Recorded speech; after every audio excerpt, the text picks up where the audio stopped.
कहा कि महाराज मैं गरुड़ से डरता हूं, मेरे को कोई जगह दो। तो उसको क्या कहा कि तुम चले जाओ रमणदीप। रमणदीप कहाँ है? गुजरात में, भेंट द्वारिका कहते हैं। 6 किलोमीटर समुंदर पार करके जाओगे तब वो टापू है। 36 वर्ग किलोमीटर का एक टापू है जहां हिंदू और मुसलमान दोनों बराबर हैं। हिंदू की रोजी रोटी चलती है तीर्थयात्रियों से, और मुसलमान जो जहाज आती है उसका सामान उतारते हैं या मछली, दो काम है। आज भी वो जगह है। लास्ट स्टेशन है ओखा बोल के। ओखा से 6 किलोमीटर समुद्र पार करना पड़ता है। अब पुल बन गया है ऐसा सुन रहे हैं, लेकिन हम लोग जाते थे तो स्टीमर से जाते थे। पहले तो न तो उधर पानी था पीने का, न बिजली थी, जनरेटर चला के बिजली होती थी। अब पानी, बिजली, कुछ 2-4 3 व्हीलर भी उधर उतार दिए। लगभग 3-4 हजार की आबादी है। रात को ऐसा सन्नाटा हो जाता है कि समुद्र की आवाज छपाक छपाक बढ़िया से सुनाई देती है। यहाँ भगवान क्या सिखा रहे हैं? घर का कचरा निकाल के पड़ोसी के आगे रखोगे या दूर रखोगे? ऐसी जगह जहां आबादी नहीं हो तो अच्छा है। अब यहाँ हम क्या करते हैं, यहाँ का कचरा उठाया और ले जाके केशव कुटिया डाल देते हैं। फिर उधर से जब हवा चलेगी तो कहाँ आएंगे लोग? तो उसका समाधान भगवान ने 5000 साल पहले हम लोगों को बता दिया। क्या बताया? कि कचरे को ऐसी जगह डालो जिसका प्रदूषण जनता को प्रभावित ना करे। भगवान एक एक समस्या का उपाय बताते हैं, लेकिन हम लोगों को समझ में नहीं आया। कथा सुनते हैं मनोरंजन के दृष्टि से। कोई भी घर का कचरा हो, आजकल तो अच्छा हो गया कि नगर पालिका उठा ले जाती है, नहीं तो पहले घर के आगे ही पड़ा रहता था। जगह जगह कुंड बने थे, उसी में लोग डालते रहते थे कचरा पात्र। तो ये बात विदेशियों को समझ में आ गई। प्लास्टिक का सबसे बड़ा काम जर्मनी में है, सबसे बड़ा। लेकिन प्लास्टिक का एक बूंद भी मोलासेस नीचे नहीं गिरने देते धरती पर। झूला लगा रखे हैं, जो प्लास्टिक की गंदगी निकलती है उस झूले में आती है, और बड़े बड़े पंखा, तुम्हारे इस हॉल जितने बड़े बड़े पंखे, और उसको चला देते हैं, वो ठंडा हो जाता है, और वहीं से जहाज पर लाद के भारत पाकिस्तान जहां भेजना हो। अपने जमीन पर एक बूंद प्लास्टिक गिरने नहीं देते। और जब से मेरे को होश है तब से मैं सुन रहा हूं कि देश से प्लास्टिक खत्म होगा, देश से प्लास्टिक खत्म हुआ कि बढ़ रहा है? बढ़ रहा है। तो ये सारी बातें कृष्ण 5000 साल पहले लगभग हम लोगों को समझा गए हैं कि इससे क्या होगा, प्लास्टिक से क्या होता है। वो जहां पड़ेगा जमीन से डिस्कनेक्ट हो जाएगा। पेड़ लगाओगे, उसकी जड़ जैसे ही प्लास्टिक पर जाएगी उसके बाद वो पेड़ बढ़ेगा। आज रो रहे हैं ना कि पेड़ लगाते हैं जल जाता है, ये हो जाता है। कारण क्या है? सब जगह नीचे प्लास्टिक घुसते जा रहा है। तो भगवान ने हर समस्या का समाधान, आज भगवान 7 साल के हो गए। देखो, 5 साल में सुनाया गोवर्धन लीला, 6 साल में नाग को नाथने वाला, और 7 साल की उम्र हो गई।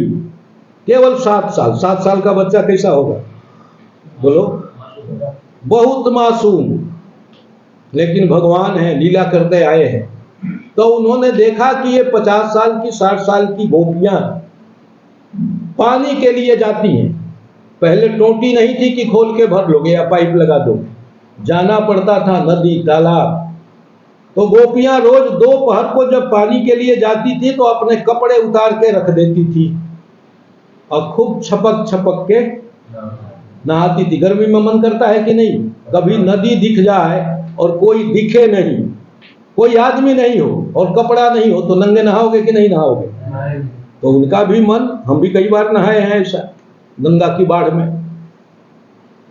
कन्हैया ने देखा कि ये तो प्रकृति के नियम के खिलाफ है, स्त्री को मर्यादा में रहनी चाहिए। और आप लोग सब गणेश जी को पूछते हो, गणेश जी की उत्पत्ति किस लिए हुई?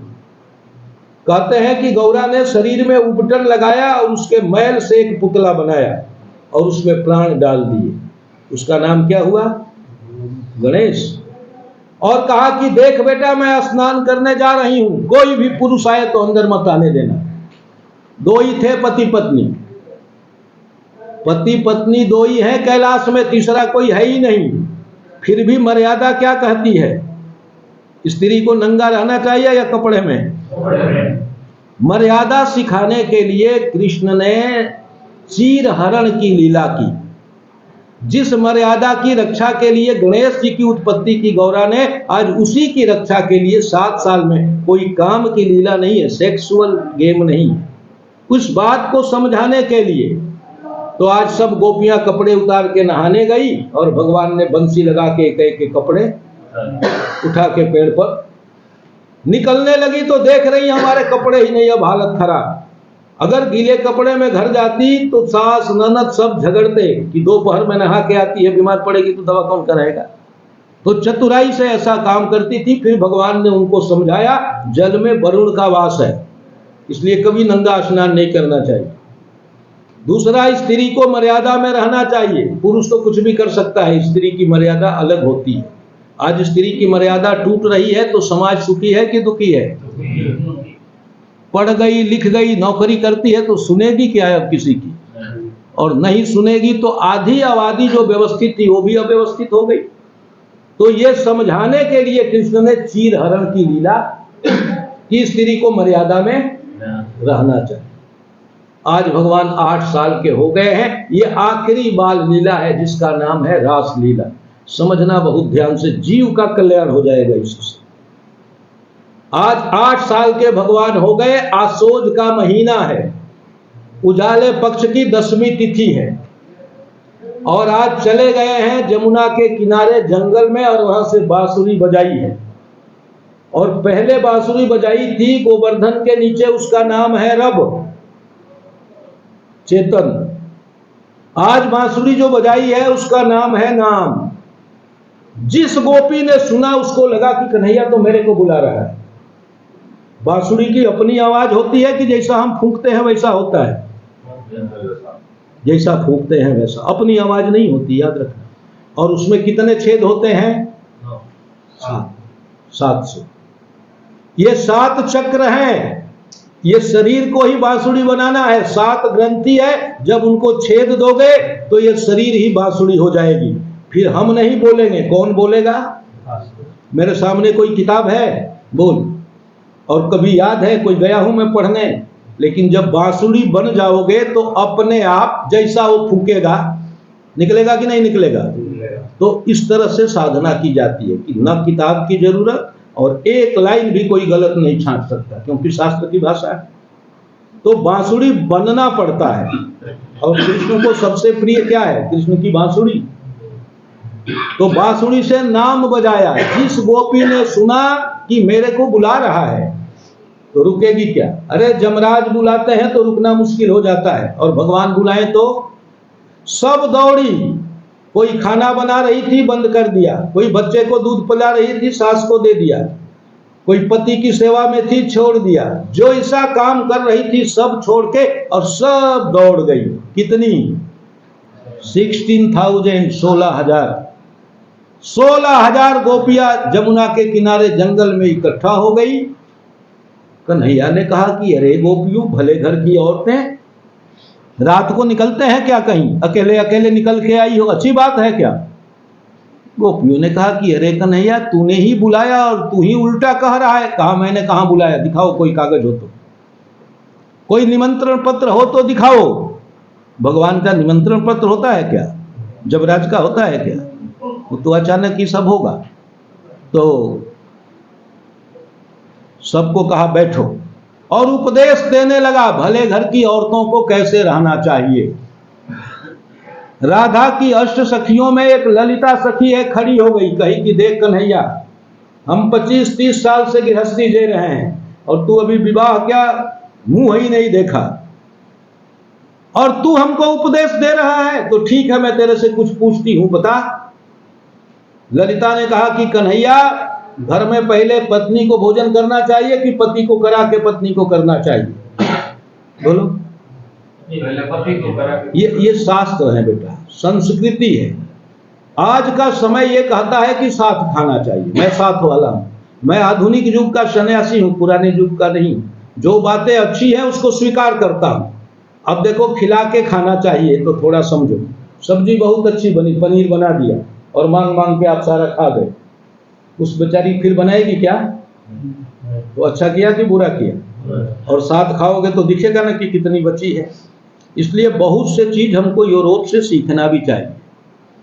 लेकिन कृष्ण ने जवाब दिया कि इसमें क्या पूछना, पति को खिला के खाना चाहिए।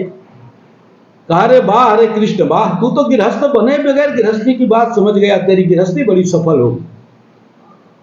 कहा कि अरे भाई, पति चला गया कमाने सूरत, पूना, बंबई, अब क्या करना चाहिए। कहा इसमें क्या सोचना है, उसके फोटो को भोग लगा के खाना चाहिए। ये फोटो को भोग लगा के हम लोग खाते हैं कि नहीं, तो ऐसे ही करना चाहिए। कहा वाह रे कन्हैया वाह, तेरी बुद्धि तो वाकई बहुत अच्छी हो गई, लेकिन सीखा हम ही लोगों से। कहा ये बता, एक दिन भोग लेके जा रही थी भोग लगाने और पति आ गया, दरवाजा खटखट किया, अब क्या करना चाहिए बोलो। भोग लगाना चाहिए कि पति को घर में लाना चाहिए।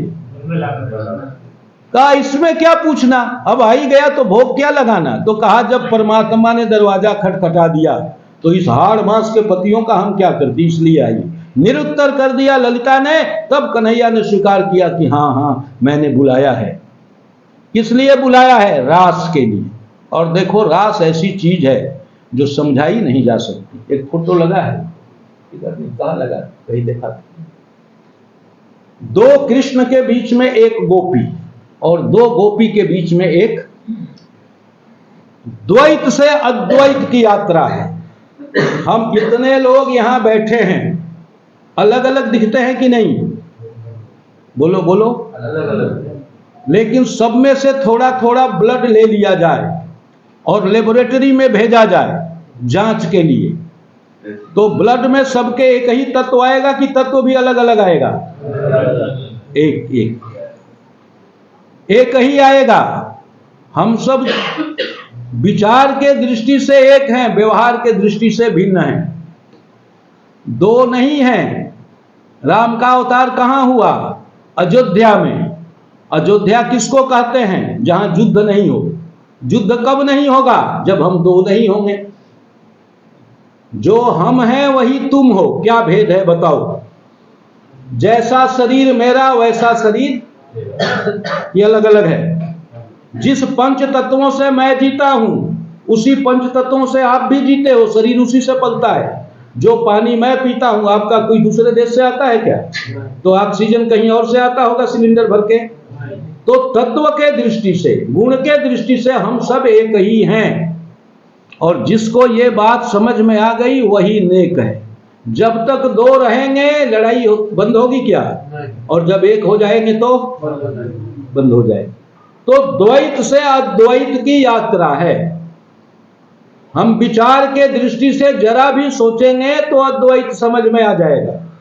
ऊपर क्या पहना है, टी शर्ट, नीचे ये कैसे बनते हैं, कपड़े से बनते हैं कि नहीं। और कपड़ा कैसे बनता है, कपास से, धागे से, रुई से। और कपास कैसे बनती है, खेत में नरमा के बीज से। तो ये सब जो पहने हो इसका मूल क्या है, बीज, कपास का बीज, नरमा, धागा, कपड़ा। देखने में अलग अलग दिखता है, ये शर्ट है, ये टी शर्ट है, ये है, ये वो है, ये लाल है, ये पीला है, लेकिन मूल क्या है।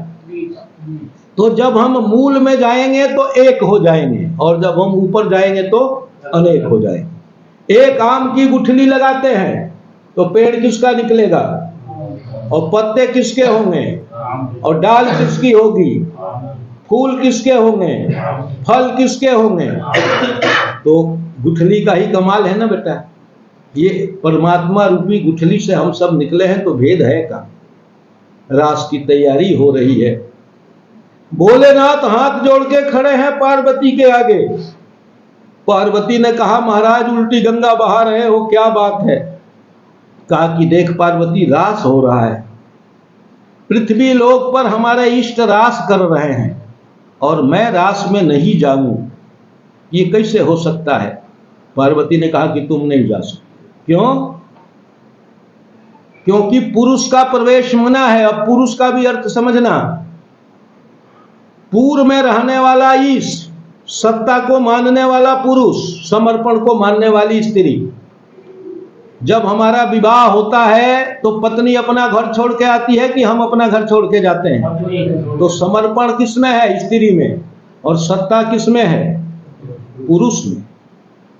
सत्ता ही हमारा दुख है, समर्पण हो जाए तो हम भी स्त्री जैसे सुखी हो जाएंगे। समझ लेना, समर्पण नहीं है इसीलिए हम विकृत होते जाते हैं। तो जिनका समर्पण नहीं होगा उनका भगवान के घर में प्रवेश नहीं होगा। 18 अध्याय गीता का समझा के अंत में भगवान को कहना पड़ेगा, अर्जुन अब ज्यादा पूछपाछ मत कर।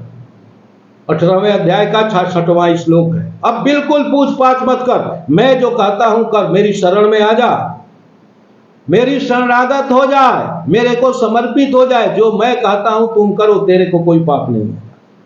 अंत तो गत्वा समर्पण करना पड़ा, शरणागति करानी पड़ी, गीता से समझा नहीं सके अर्जुन को। तो जो समर्पण कर दिया वो स्त्रीण, और जो सत्ता लेके बैठा है वो पुरुष। हर व्यक्ति में पुरुष है, हर व्यक्ति में। अब यहां एक अनुशासन में रहते हो कि अपनी मर्जी से, ये समर्पण है, इस नियम के प्रति समर्पण। और घर में अपनी मर्जी से रहते थे तो बिगड़े की बने, तो सत्ता और समर्पण का अच्छा अनुभव है तुम लोगों को। तो भोलेनाथ ने कहा पार्वती को, पार्वती ने कहा नहीं तुम्हारा प्रवेश नहीं होगा। पुरुष हो का, मैं देख रूप से पुरुष हूं, लेकिन कभी तेरे को कुछ कहा, चाय बनाने को भी कहा कभी? मेरे में तो सत्ता है ही नहीं, मैं तो इष्ट को समर्पित हूं। कहा वो सब ठीक है लेकिन उसमें प्रवेश नहीं होगा। कहा कोई उपाय? कहा एक ही उपाय है, मृत्यु लोक में जाओ और अगर ललिता सखी चाहेगी तो तुम्हारा प्रवेश करा देगी। राधा की अष्ट सखियों में से ललिता है, अति प्रबुद्ध है, कोई जुगाड़ लगा देगी, उपाय बता देगी। तो आज भोलेनाथ आते हैं, ललिता का दरवाजा खट खट खट खट खटाते हैं। ललिता ने अरे भोलेनाथ आप? कहा बेटा मैं तेरे को वरदान देने आया। ललिता कही मैं जानती हूं देवता कैसे, कुछ काम होगा तभी आए, नहीं तो ऐसे नहीं आते।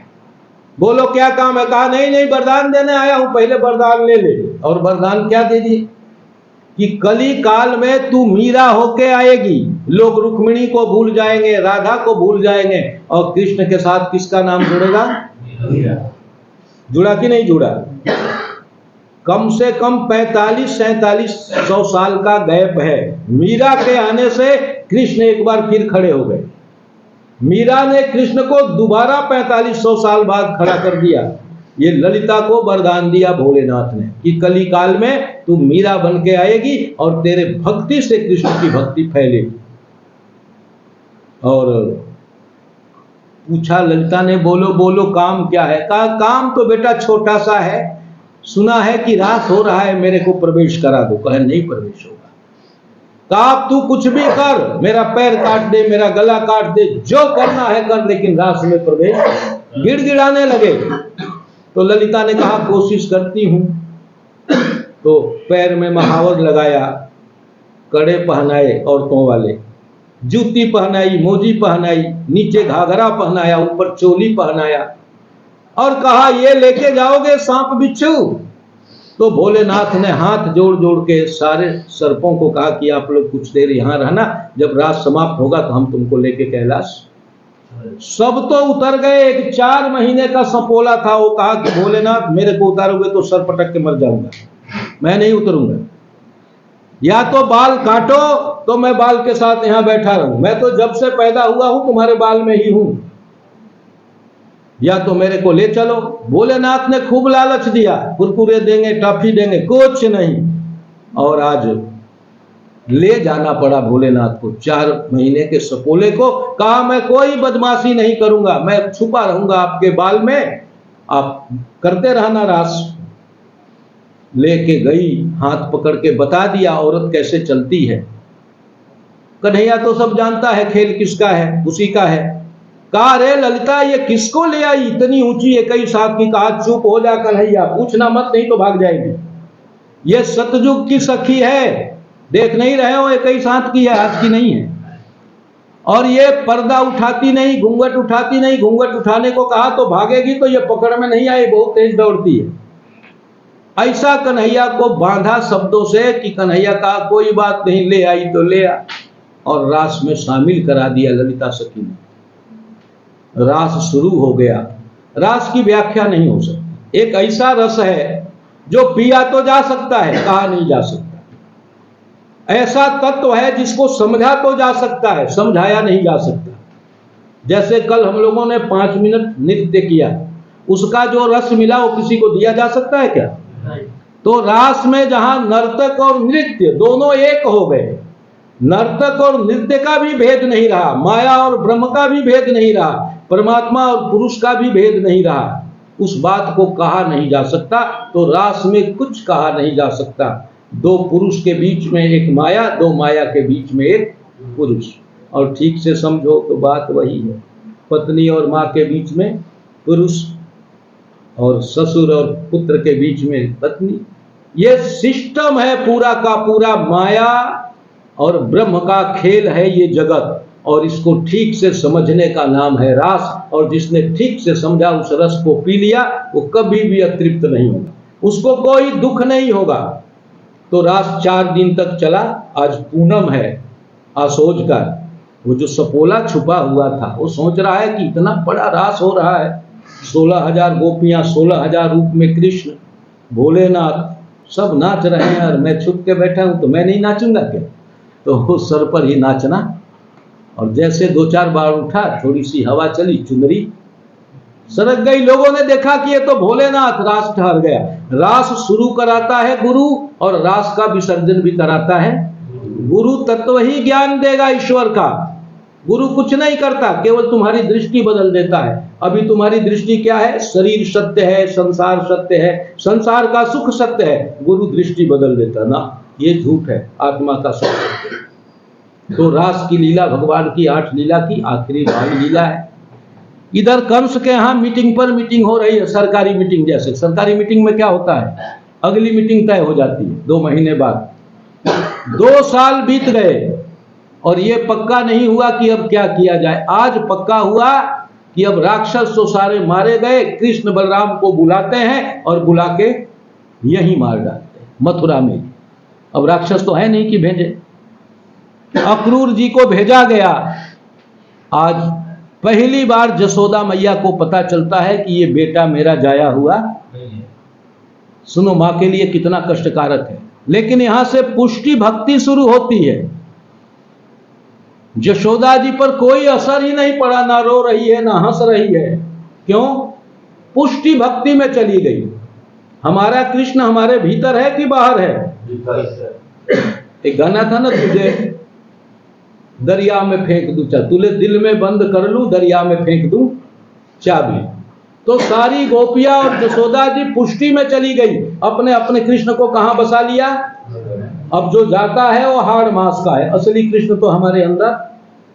कन्हैया कह रहा है, मैया कितनी देर की बात है, कल आ जाऊंगा, परसों आ जाऊंगा, कुछ बोल ही नहीं रही।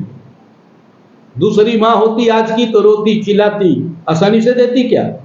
लेकिन वो तो देख रही है कि मेरा कृष्ण मेरे को छोड़ के कहां जाएगा, तो मेरे भीतर ही बैठा है। और कृष्ण चले गए। कुछ गोप भी गए, नंद बाबा भी गए। नंद बाबा से कहा कि ये गोप गांव के गंवार है, जरा कहो तो शहर घुमा दूं। लेके घूमने निकलते हैं। सबसे पहले एक माली मिलता है, फूल लेके जा रहा है। कन्हैया ने कहा ठहरो ठहरो, अरे इतने बढ़िया बढ़िया फूल, हमारे गांव में तो कनेर और धतूरा यही सब होता है, कितने सुगंधित फूल है, हमको नहीं देओगे थोड़ा? कहा क्यों नहीं दूंगा, ले हमारे पास तो बगीचा है बहुत बड़ा। तो माली को आशीर्वाद दिया कि माला माल हो जा, जिसको छू देगा, जिस पेड़ को नहीं भी फलता फूलता होगा तो फलने लगेगा। ये भगवान का आशीर्वाद।